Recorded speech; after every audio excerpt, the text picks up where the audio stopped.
पटना बहुजन दस्तक के स्टूडियो में आया हूँ। तो यहाँ पर मैं आकर देखकर बड़ा अचंभित हूँ कि यहाँ पे शानदार इनका स्टूडियो बना हुआ है और इनका इतिहास में थोड़ा इनकी हिस्ट्री जाना तो बहुत मुझे अचंभव हुआ कि आज इनके बारे में मुझे जानकारी लेना कि आखिर ये बचपन से इतना संघर्ष करते रहे और समाज के लिए इन्होंने आज तक इतना बीड़ा उठा रखा है कि चाहे इनको फ़ायदा हो ना फ़ायदा हो नुकसान हो, लेकिन समाज के लड़ाई लड़ने के लिए तत्पर रहते हैं। और इनके बारे में मैं पूछूंगा कि सर, सबसे पहले आपको जय भीम। जय भीम, जय संविधान, नमो बुद्धाय। और बहुत बहुत स्वागत है आपका कि आप अपना समय निकाल करके आप बहुजन दस्तक के स्टूडियो पहुंचे हैं।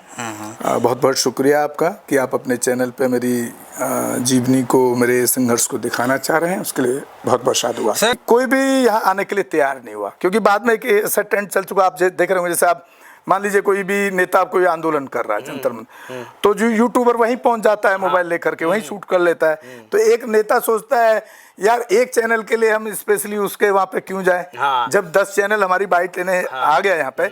लेकिन अगर आज भी अगर आप देखें प्रॉपरली जो डिबेट होती है वो एक स्टूडियो में बैठ के ही होती है। आज भी कोई भी इंटेलेक्चुअल आप देखते हो, नहीं तो स्टूडियो में डिबेट क्यों होती है, सब जाके सड़क पे ही नहीं सवाल कर लेंगे। तो वो माहौल हम बना नहीं पाए, उसका कई कारण हो सकते हैं कि हमारे जो नेता हैं उनको बहुत जल्दी बड़ा नेता बनने की रहती है, उल्टा सीधा बोलने की रहती है, नेगेटिव वर्ड्स का यूज़ करते हैं। मैं तो देखता हूँ ये सब चीज़ों को। तो ये करते करते हम इतने सारे, कोई ऐसा चैनल नहीं है जिसके हमने लाइव टेलीकास्ट में अपना आउटसोर्सिंग में सर्विस ना दिया हो। इसलिए एक बड़ा उनके CFO हैं, उनके ऑनर हैं, वाइस प्रेसिडेंट हैं, उनमें से कोई बड़े चैनल वाला ऐसा नहीं है जो हमको नहीं जानता हो इस लेवल पे कि हमको अगर कहीं ज़रूरत पड़ती है तो हम उनको अपने समाज के लिए भी उनको कई बार हम इस्तेमाल करते हैं। जी, तो सर आपने अभी एक सवाल कहा कि जैसे 22 प्रतिज्ञा और धर्म के बारे में कहते हैं, ये आपको राजनीति नज़र आता है। हाँ। तो आप जैसे बड़े बड़े सत्संग होते हैं तो धर्म गुरु होते हैं, वो उसमें शंकराचार्य होते हैं और पीठाधीश होते हैं, वो उसमें कोई पैसा का इकट्ठा करता है। तो क्या उसमें आपको राजनीति नज़र नहीं आती कि भाई कौन शंकराचार्य बनेगा, कौन पैसा इकट्ठा करेगा, कौन वहाँ उसके नीचे बैठेगा? तो आपको वहाँ राजनीति बिल्कुल वहाँ पे राजनीति, वो तो धर्म की अफीम है।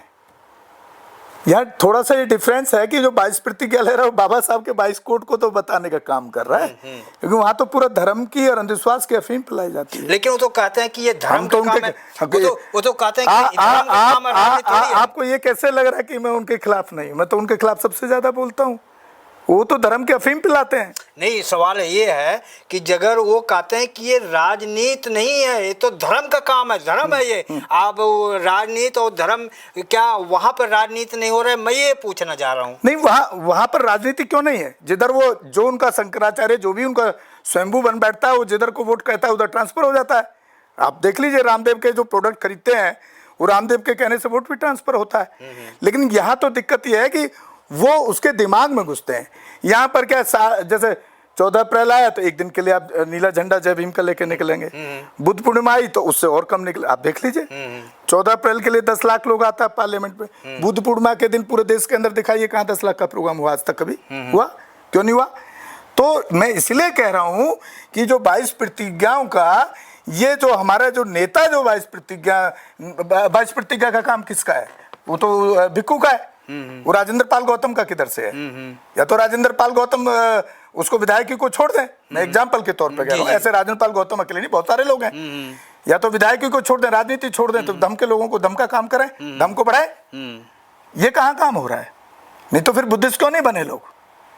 आज भी जो वहाँ 22 प्रतिज्ञा लेने जाते हैं उनमें से आपको 70 से 80% लोग उनके घर में चले जाइए, उनकी जो परिवार में जो महिला है वो पूजा करती हैं। सर एक सवाल अब बनता है सर कि महिलाओं के अंदर अंधविश्वास, पाखंड, उसके अंदर क्यों वैसा भरा हुआ है कि अगर वो पूजा करेंगे तो उनको क्या माने सिक्योरिटी मिलेगा?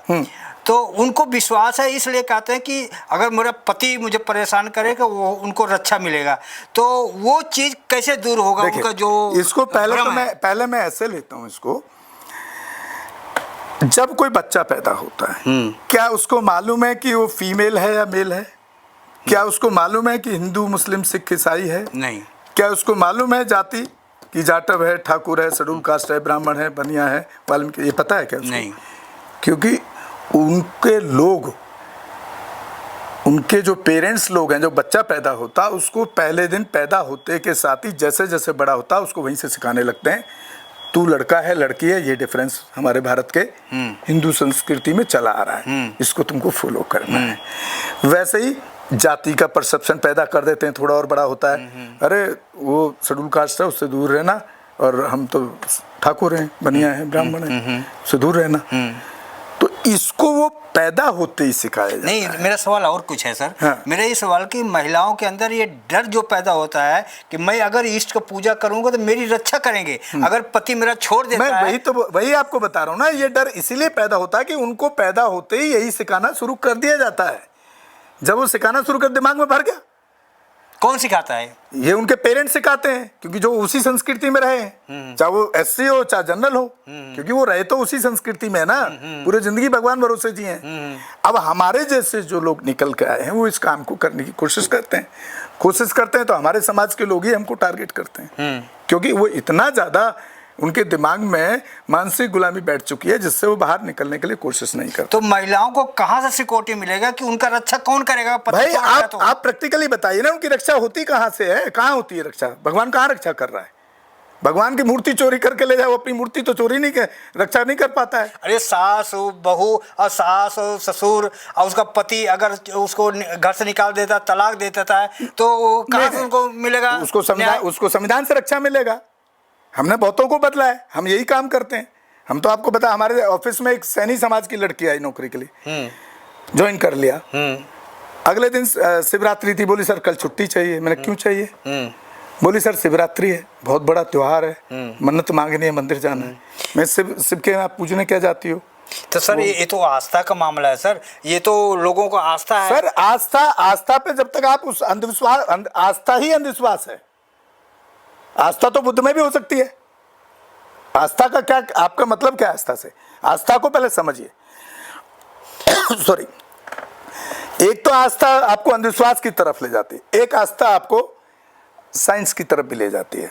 अगर साइंस में ये प्रूव होता है कि मैं मोबाइल फेंकूंगा तो ये टूटेगा, और आपने मान लिया क्योंकि टूट भी गया ना, लेकिन अब आप मानने लगे तो ये भी तो आस्था हो गई ना।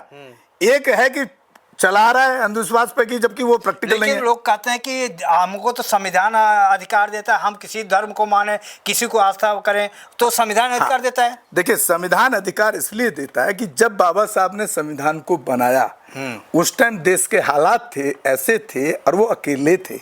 उनके सपोर्ट में कोई यहाँ का लीडर, कोई यहाँ की सरकार, जिन अंग्रेजों से देश छुड़ाया था और जिन छुड़ाने के बाद जिन लोगों के कांग्रेस के हाथ में था, वो बाबा साहब अम्बेडकर के साथ एक भी आदमी नहीं था उनके साथ में। इसलिए उनको सबको इक्वलिटी लिखना पड़ा होगा, ऐसा मैं मानता हूँ। सर एक राजनीति में थोड़ा आपसे सवाल, इसलिए वो लिखा गया कि भाई चाहे हिंदू हो, चाहे मुस्लिम हो, चाहे किसी भी जाति का हो, चाहे महिला हो या फीमेल हो या काला हो या गोरा हो, सबको हम आज से बराबर का अधिकार दे रहे हैं जी। इसलिए उस चीज का ये लोग, कुछ हमारे बहुजन समाज के लोग उस चीज का फायदा उठाते हैं। मैंने तो बड़ा एक आर्टिस्ट है बहुत बड़ा, जिसने वो फिल्म बनाया ना कि दलित प्रधानमंत्री कब बनेगा, आपने देखा वो चिट्टे से निशान है, गोरा साहब महाराष्ट्र ने, तो वो भी मेरे को ऐसे ही संविधान लेके बैठे, देखो ये संविधान में लिखा है, मैं कहाँ गलत हूँ? मैं कब बोल रहा हूँ तू गलत है भाई? अगर बाबा साहब ने संविधान कब बनाया और बाबा साहब ने बौद्ध धर्म कब अपनाया और बाबा साहब ने बौद्ध धर्म का कब डिसाइड किया, वो संविधान के लिखना उनके साथ में, बाबा साहब के साथ में, मैं समझता हूँ उस टाइम जो देश के हालात थे इसलिए उन्होंने ऐसा लिखा, क्योंकि आप सबको कैसे कर सकते थे सर? मैनेज किया जी। सर पूछूंगा, तो ये थे गौतम रत्न सर, इनके बातों से आप कितना प्रभावित हुए? आप कमेंट में प्रतिक्रिया जो है आप देना चाहें आप दे सकते हैं। हमारे चैनल बहुजन दस्तक को लाइक, शेयर, सब्सक्राइब देखना मत भूलिएगा। जय भीम, जय भारत, जय संविधान, नमो बुद्धाय। धन्यवाद। चैनल आर्थिक समस्या से गुजर रहा है।